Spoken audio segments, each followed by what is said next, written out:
When I was in elementary school, there was a narrow 4-story building called the Momo Building behind the neighborhood shopping street. At the time, I didn't know what the building was, but later I learned that it was a love hotel. The building was no longer in business, and all that remained was a battered ruin with an impressive sign with a pink peach logo. I think I was in the 4th grade or so. One of my classmates, Kento, suddenly said to me, "Did you know that you can enter Peachville from the side?" The entrance to the abandoned Peachville was naturally sealed off, but according to his story, there was an unlocked door from the front to the right. He said, "My brother's friend went there to try out his guts, and he found pictures of naked women there." When a child hears such a story, he's tempted to go in. So me, Kento, and Minoru decided to go there. Peachville was located off the main shopping street, so it wasn't so visible to the public. However, in the evening, the nearby izakayas and bars start to open for business, so the streets became a little more crowded. We decided to go there in the daytime during summer vacation because it was better to go in the early afternoon when there are fewer people than in the evening. On that day, we arrived at Peachville, taking the long way around to avoid being seen. "Come here, come here!" Kento beckoned us in a whisper. We sneaked into the right side of the building. Sure enough, there was a door there. He slowly turned the doorknob and pulled, and the door opened with an unpleasant creaking sound. "It really opened!" Minoru exclaimed. We double-checked that no one was watching us, and then we walked in. "Oh my God, it's dark!" I turned on the flashlight in a panic. What came into view was a desk left behind and an empty file. Perhaps this room had been used as an office. I looked at the shelves, but nothing that looked like documents remained. Where were all the pictures of naked women? The 3 of us grumbled and decided to go to the next room.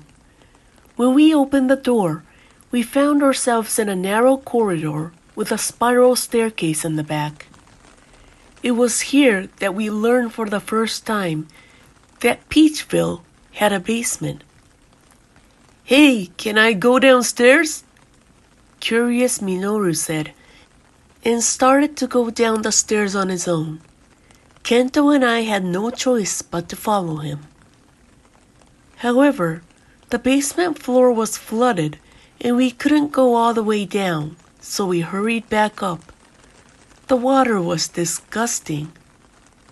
For some reason, Kento became silent around this point.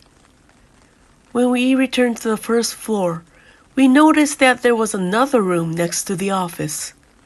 This room, with a table, ashtray, and sofa, was probably a waiting room for customers.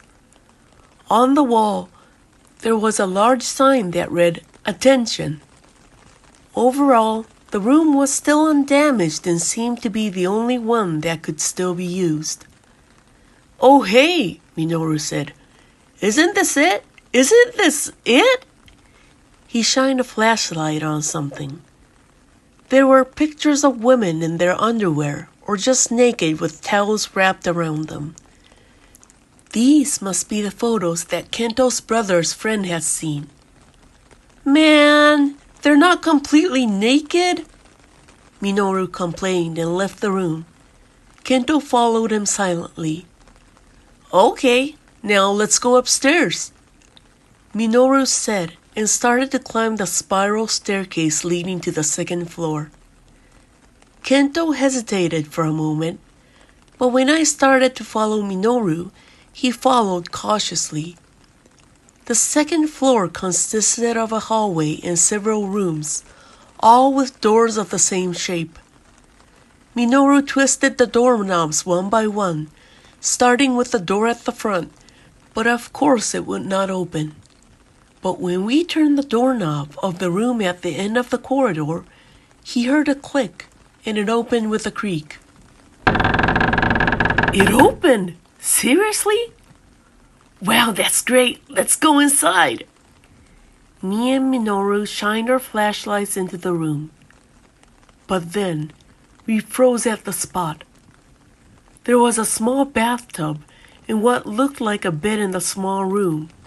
But we noticed right away there was somebody in the bathtub. I could not see her face because of her long, messy hair, but I guess that was a woman. The woman said in a high-pitched voice, I'm sorry. I'm not done with it yet. The next second, we dashed down the stairs, returned to the office, and rushed out through the door leading outside. All three of us ran, in silence, away from Peachville. I fell and scraped my knee a few times on the way, but I wanted to get away from the cursed place as quickly as possible, so I didn't care and kept running. What was that? When we reached the park with people, Minoru finally opened his mouth. That was not a living person, was it? A ghost?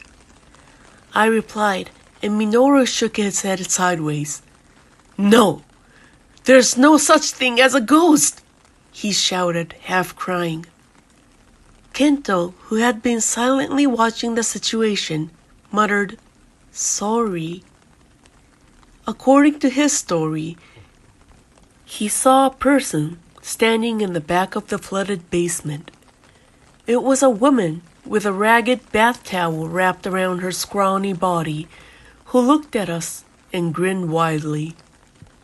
I didn't say anything because I thought I might have seen it wrong, but I should have told you guys first.